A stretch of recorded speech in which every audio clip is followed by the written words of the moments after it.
บายดีข้าพเจ้าซื้อคำลามื้อนี้สิมาแก้บทฝึกหัดวิชาแสงเลขาคำถามที่เพิ่นให้มาแม่นในเป็นหยังในตอนบ่ายเงาของวัตถุสิ่งของจึงสั่นกว่าตอนเช้าและตอนแลง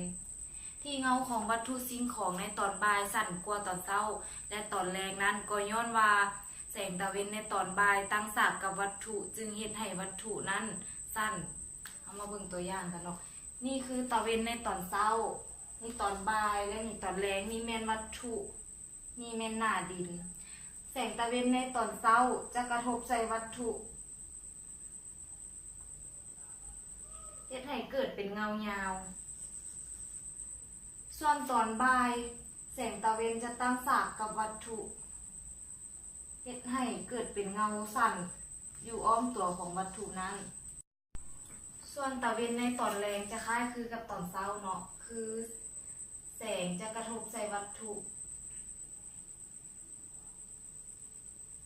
แล้วเกิดเป็นเงายาว